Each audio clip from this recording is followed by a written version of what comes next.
আসসালামু আলাইকুম প্রিয় দর্শক, আপনাদের সকলকে আমন্ত্রণ জানাচ্ছি অন্য মঞ্চের আলাপচারিতায়। সর্বপ্রথমে যে খবর দিয়ে শুরু করি সেটা হচ্ছে সৌদি আরবের কাছে পরমাণু বোমা আছে, এই দাবি করেছেন ইরানের একজন বিপ্লবী গার্ড বাহিনীর সাবেক উচ্চ পর্যায়ের কর্মকর্তা। দ্বিতীয় তথ্য সেটি হচ্ছে যে ডোনাল্ড ট্রাম্প এক টুইট বার্তায় বলেছেন ইরানে এখন আর আয়াতুল্লাহ আলী খামেনি থাকতে পারবেন না, এখন ইরানের নতুন নেতা হবে রেজা শাহের ছেলে রেজা পাহলভি। 3 নম্বর খবর হচ্ছে ইসরায়েলের প্রধানমন্ত্রী বেনিয়ামিন নেতানিয়াহু রওনা দিয়েছেন আমেরিকার উদ্দেশ্যে এবং তার পরপরই মার্কিন প্রেসিডেন্ট এই টুইট করেছেন। তার মানে হচ্ছে যে সম্ভাবনা রয়েছে বা আশঙ্কা জোরালো হয়েছে ইরানের সাথে, আমেরিকার সাথে এবং ইসরায়েলের সাথে নতুন করে যুদ্ধ শুরু হওয়ার। এই প্রেক্ষাপটগুলো নিয়ে, এই খবরগুলো নিয়ে বিস্তারিত আলোচনা করব, আশা করি সঙ্গেই থাকবেন। যদি আমি মনে করি যে আজকের আলোচনা যদি কেউ পুরো ভিডিও না দেখেন তাহলে অনেক কিছু মিস করবেন। আশা করি আপনারা সঙ্গেই থাকবেন। ভিডিও ভালো লাগলে আগেই বলে রাখি লাইক, কমেন্ট, শেয়ার করবেন এবং চ্যানেলটি সাবস্ক্রাইব করবেন প্লিজ। চলুন বিস্তারিত আলোচনায় চলে যাওয়া যাক। ইরানের বিপ্লবী গার্ড বাহিনী যেটা আইআরজিসি, এই আইআরজিসির একজন সাবেক শীর্ষ পর্যায়ের কর্মকর্তা হোসেইন কেনানি তার নাম, তিনি মার্কিন কিউবান একজন সাংবাদিক, অর্থাৎ কিউবায় জন্ম, সম্ভবত আমেরিকায় থাকেন, তার কাছে সাক্ষাৎকার দিয়েছেন। সেই সাক্ষাৎকারে তিনি বলেছেন যে সৌদি আরবের কাছে পরমাণু বোমা আছে, এ ব্যাপারে নিশ্চিত তথ্য ইরানের হাতে রয়েছে। তিনি মূলত গোয়েন্দা তথ্যের কথা বলেছেন। তিনি সুস্পষ্ট করে বলেছেন যে গোয়েন্দা তথ্যের ভিত্তিতে একথা একদম স্পষ্ট যে সৌদি আরবের কাছে পরমাণু বোমা আছে। ফ্যাক্ট হচ্ছে যে এই বিষয়ে রিক সানচেজ, যে সাংবাদিক রিক সানচেজ, তিনি সৌদি আরবের কর্মকর্তাদের কাছে মন্তব্য জানতে চেয়েছেন। এখনো সৌদি আরবের কোনো কর্মকর্তার কোনো মন্তব্য পাওয়া যায়নি, রিক সানচেজ জানাতে পারেননি। তিনি বলেছেন যে অপেক্ষা করুন, হয়তো 2-1 দিনের ভিতরেই তিনি বিষয়টি জানাবেন। সৌদি আরবের পক্ষ থেকে কি বক্তব্য আসে আমরা সেটা দেখার অপেক্ষায় থাকলাম। তবে এখানে আমি একটু বলে রাখি, আমি যখন 2014-15 সালে ইরানে সাংবাদিকতা করি তখনই বিভিন্ন গণমাধ্যমে খবর আসতো যে সৌদি আরবের সাথে আমেরিকার পরমাণু স্থাপনা, পরমাণু কর্মসূচি নিয়ে আলোচনা হচ্ছে এবং বিশেষ করে ডোনাল্ড ট্রাম্পের আমলে সম্ভবত এই আলোচনা জোরালো হয়েছিল।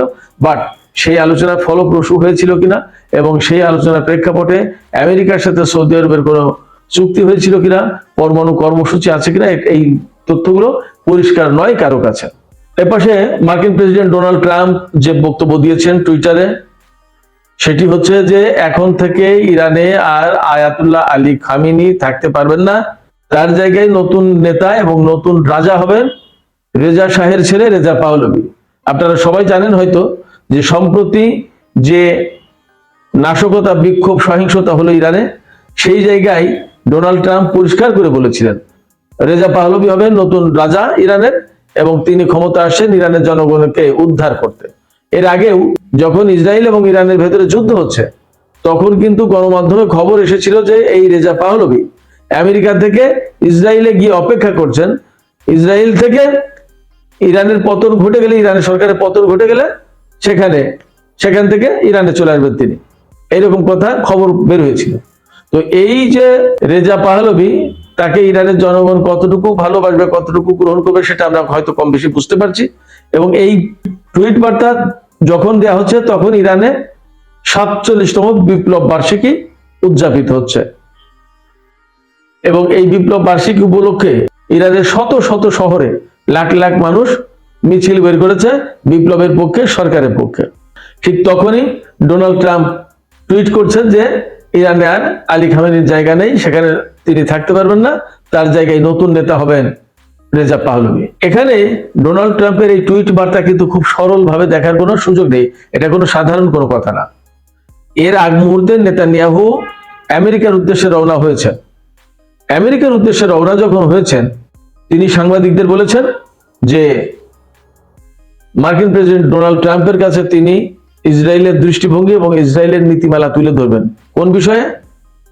আমেরিকা এবং ইরানের মধ্যে যে পরমাণু আলোচনা হচ্ছে সেই ব্যাপারে ইসরায়েল কি দৃষ্টিভঙ্গি পোষণ করে, ইসরায়েলের মনোভাবটা কি, তাদের প্ল্যানটা কি, তাদের চাওয়াটা কি, তাদের প্রত্যাশাটা কি, তাদের নীতিটা কি, এই নীতি, এই প্রত্যাশা, এই চাওয়া, এই পরিকল্পনা তিনি মার্কিন প্রেসিডেন্ট ডোনাল্ড ট্রাম্পের কাছে তুলে ধরবেন।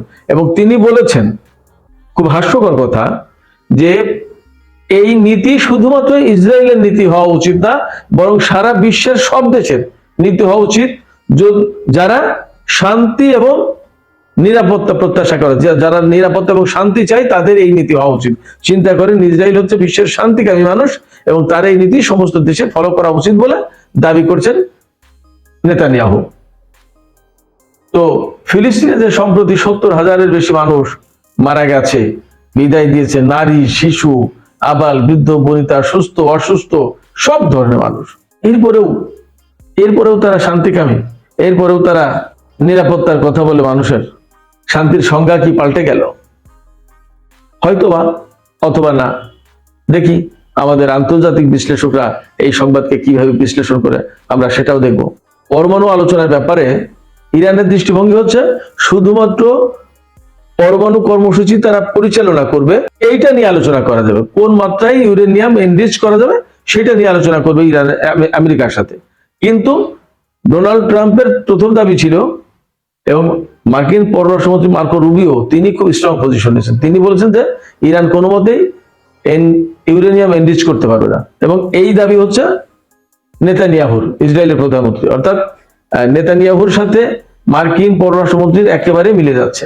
ডোনাল্ড ট্রাম্পের বক্তব্য, ডোনাল্ড ট্রাম্প, আমি আগেই অন্য একটা ভিডিওতে বলেছিলাম যে যেহেতু তিনি 2018 সালে ইরানের সাথে পরমাণু চুক্তি লঙ্ঘন করেছিলেন, বাতিল করে দিয়েছেন, তার আমলে একটা পরমাণু চুক্তি হওয়া উচিত, এবং তিনি সেটা দেখাতে চান যে এটা আমি নিজের সক্ষমতায়, নিজের ডিপ্লোম্যাটিক পাওয়ার খাটিয়ে ইরানকে এই চুক্তি করতে বাধ্য করেছি, সেটা বিশ্ববাসীকে, বিশেষ করে আমেরিকার জনগণকে দেখাতে চান। কিন্তু ইরান তো ডিপ্লোমেসিটা খুব ভালো করে বোঝে। ইরান তো ট্রাম্পের চেয়ে অনেক বেশি তুখোড়, অন্তত ডিপ্লোমেসিতে, কূটনীতিতে। সেক্ষেত্রে ট্রাম্পের ওই কথাকে ইরান পাত্তাই দেয়নি। এই যে পাত্তা না দেওয়াটা, এইটা ইসরায়েলের জন্য বিপজ্জনক। ইসরায়েলের কথা হচ্ছে যে ইরানের হাতে বড় জোর 300 কিলোমিটার পাল্লার ক্ষেপণাস্ত্র থাকতে পারবে, অর্থাৎ ইসরায়েল পর্যন্ত কোনো মতেই টাচ করতে পারবে না। সে যা খুশি তাই করতে পারবে, কিন্তু ইরান তার এগেনস্টে কোনো কাজ করতে পারবে না, প্রক্সি ফোর্সকে সাপোর্ট দিতে পারবে না, পরমাণু কর্মসূচি টোটালি থাকতে পারবে না, তার থাকবে কিন্তু ইরানে থাকতে পারবে না। এই যে কথাগুলো, এই কথাগুলোর মধ্য দিয়ে তিনি বেসিক্যালি ট্রাম্পকে উস্কে দেওয়ার চেষ্টা করবেন। এবং আমরা তো দেখতেই পাচ্ছি যে নেতানিয়াহু যখন আমেরিকার উদ্দেশ্যে রওনা হয়েছে, তখন ট্রাম্প নতুন করে এই কথা বলছেন, যেখানে 2 দিন আগে তিনি বলছেন যে একটা চুক্তি হলেই চলে ইরানের সাথে, এবং ভেরি গুড টক, তিনি এই আলোচনাকে ভেরি গুড টক বলেছিলেন, আবার নিষেধাজ্ঞাও দিয়েছেন। কিন্তু আজকে যে কথা বলেছেন এটা চূড়ান্ত ভয়াবহ একটা তথ্য, যে একটা দেশের সর্বোচ্চ নেতাকে তিনি পৃথিবী থেকে বিদায় করতে চান। ভাবতে পারেন আপনি যে তাকে পৃথিবী থেকে কিল করতে চান, এবং নতুন যে রেজা শাহ পালিয়ে চলে গিয়েছিলেন বিপ্লবের সময়, যে রেজা শাহকে ইরানের মানুষ একেবারে বিদায় দিয়েছিল, মারাত্মক অপমানজনকভাবে বিদায় হয়েছিল, সেই রেজা শাহের ছেলেকে এখন ক্ষমতা আনতে চান ডোনাল্ড ট্রাম্প। একটা দেশের অভ্যন্তরীণ ব্যাপারে এর যে আর হস্তক্ষেপ হয় কি করে, দর্শক আপনারাই বলুন। এই জায়গা থেকে আমি বলি যে আমেরিকা, নেতানিয়াহু, ইসরায়েল এবং আসলে এই সমস্ত দেশের নীতিগুলো যে কি, এটা বোঝা বেশ কঠিন একটা ব্যাপার। নেতানিয়াহু আমেরিকার উদ্দেশ্যে রওনা দেওয়ার আগ মুহূর্তে সাংবাদিকদের জানিয়েছেন, খুব গর্বের সাথে তিনি একটা কথা বলেছেন। এই কথাটা আমি কিন্তু কয়েকদিন আগেও বলেছিলাম। সেই কথাটা তিনি বললেন যে ডোনাল্ড ট্রাম্পের সাথে তার কতটা ঘনিষ্ঠ সম্পর্ক, যে প্রায় মাঝে মাঝে দফায় দফায় বৈঠক হয়, এর থেকে বোঝা যায় যে তার সাথে ট্রাম্পের কত ঘনিষ্ঠ সম্পর্ক, এবং ইসরায়েল আর আমেরিকার মধ্যে কত ঘনিষ্ঠ সম্পর্ক সেটাও এই বৈঠকগুলো প্রমাণ দেয়। আমি তো বলি যে ইসরায়েল এবং আমেরিকা আসলে আলাদা কোনো রাষ্ট্র না, আমেরিকার একটা এক্সটেনশন হচ্ছে ইসরায়েল, যার পাইক বরকন বা দেখভাল করা দায় দায়িত্ব পালন করেন ইসরায়েলের প্রধানমন্ত্রী হিসেবে একজন ব্যক্তি। ওটা তো আমেরিকারই একটা ঘাঁটি, আমেরিকারই একটা পা রাখার জায়গা। মধ্যপ্রাচ্যে আমেরিকার ছড়ি ঘোরানোর একটা কেন্দ্র হচ্ছে ইসরায়েল। যাই হোক, ইসরায়েলে নিযুক্ত মার্কিন রাষ্ট্রদূত মাইক হাকাবিও নেতানিয়াহুর মতো একই কথা বলেছেন যে ইসরায়েল এবং আমেরিকার মধ্যে কত ঘনিষ্ঠ সম্পর্ক, এই সফর তার প্রমাণ। এদিকে এই যে নেতানিয়াহু বা অন্যরা যে হুমকি দিচ্ছেন, তার ভিতরে ইরান কি বলছে, ইরান কি করছে? ইরান বলছে ইসরায়েলের জন্য নতুন করে যুদ্ধ আসছে এবং এই যুদ্ধ কোনো মতেই এড়ানো যাবে না। নেতানিয়াহু আবার হুমকি দিয়েছেন যে যুদ্ধ এখনো শেষ হয়নি, যুদ্ধ আবার হবে। এবং আমিও বলি, ইরান কিন্তু বলে রেখেছে অপারেশন ট্রু প্রমিস 3 গেছে, অপারেশন ট্রু প্রমিস 4 এখনো হয়নি। ইসরায়েলকে এবং আমেরিকাকে মোকাবেলার জন্য কিন্তু ইরানের সামরিক প্রস্তুতি যথাযথভাবে এগিয়ে চলেছে এবং কোনো মতেই ইসরায়েল এবং আমেরিকা হামলা করলেই যে পার পেয়ে যাবে এমনটি ভাবার কোনো কারণ নেই। নতুন তথ্য হচ্ছে যে চীন ইরানকে আধুনিক যুদ্ধ বিমান J-10C দিয়েছে এবং ক্ষেপণাস্ত্র তৈরির জন্য যে মূল উপকরণ যেটা, এটা প্রচুর পরিমাণে দিয়েছে বা দিচ্ছে, যাতে ইরানের ক্ষেপণাস্ত্র তৈরি করতে কোনো ঝামেলা না পড়ে, ঘাটতি না পড়ে। এছাড়া বিভিন্ন তথ্য থেকে জানা যাচ্ছে যে ইরানের যে সমৃদ্ধ ইউরেনিয়াম রয়েছে তা দিয়ে অনেকগুলো পরমাণু বোমা বানানো যাবে এবং ইরানের পররাষ্ট্রমন্ত্রী আব্বাস আরাকচি বলেছেন যে ফোর্দো এবং নাতানজ পরমাণু কেন্দ্রে যে আমেরিকা হামলা চালিয়েছিল তাতে অবিস্ফোরিত বাংকার বাস্টার বোমা রয়ে গেছে, সেই কারণে নিরাপত্তার কথা বিবেচনা করে আন্তর্জাতিক কোনো পরিদর্শককে এই পরমাণু কেন্দ্রগুলো পরিদর্শনের সুযোগ দেওয়া যাচ্ছে না। এখানেই আসল কথা থাকতে পারে। ওই যে অনেকে বলে না যে ইরান যে সেই সমৃদ্ধ ইউরেনিয়াম কি করলে এটা তো খুঁজে পাওয়া যাচ্ছে না, এর আড়ালে অর্থাৎ এই যে নিরাপত্তার কথা বলে ইরানের পররাষ্ট্রমন্ত্রী বা ইরান কি করছে আসলে তা তো আমরা কেউ জানি না।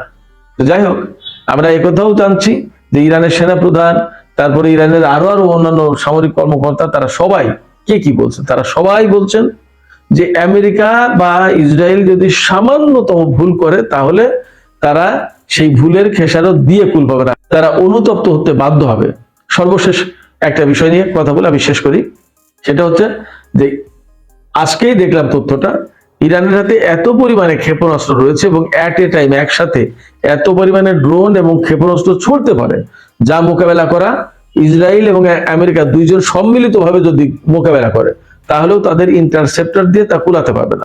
অর্থাৎ ইরানের হাতে ক্ষেপণাস্ত্র লঞ্চ করার, ক্ষেপণাস্ত্র উৎক্ষেপণ করার এত বেশি ব্যবস্থা আছে, কিন্তু আমেরিকা এবং ইসরায়েলের হাতে সম্মিলিতভাবে সেই পরিমাণ ইন্টারসেপ্টর নেই। ইন্টারসেপ্টর হচ্ছে ইরান যে ক্ষেপণাস্ত্র ছুড়বে সেগুলো বাধা দেওয়ার জন্য নতুন করে ইসরায়েল এবং আমেরিকাকে ক্ষেপণাস্ত্র ছুড়তে হবে।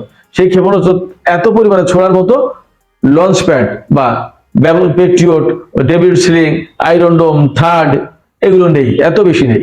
সেক্ষেত্রে এই জায়গায় ইসরায়েল এবং আমেরিকার জন্য বিরাট একটা বড় নিরাপত্তার ঘাটতি আছে। সেটা হচ্ছে ইরান যদি একসাথে অনেকগুলো ক্ষেপণাস্ত্র এবং ড্রোন ছোড়ে তাহলে ওদের ইন্টারসেপ্টরে ঘাটতি পড়বে। ধরুন একসাথে 500 ড্রোন এবং ক্ষেপণাস্ত্র ছুড়লো ইরান, তখন তারা যদি 500টা ধ্বংসও করে তাহলে নতুন করে আবার 500টা ক্ষেপণাস্ত্র লোড করতে হবে, ওই যে পেট্রিয়ট, ডেভিড স্লিং, আয়রন ডোম, থার্ড, এতে এই লোড করার জন্য 10 মিনিট থেকে 1 ঘন্টা প্রায় সময় লাগতে পারে। কোনোটাই 10 মিনিট, কোনোটাই 1 ঘন্টা, এরকম ভাবে সময় লাগতে পারে। এই 10 মিনিটেই তো ইরান যদি পরবর্তী ধাপে হাইপারসনিক ক্ষেপণাস্ত্র মেরে দেয়, খুররম শাহ 4 বা ফাত্তা 2, ফাত্তা 1, তাহলে কি হবে?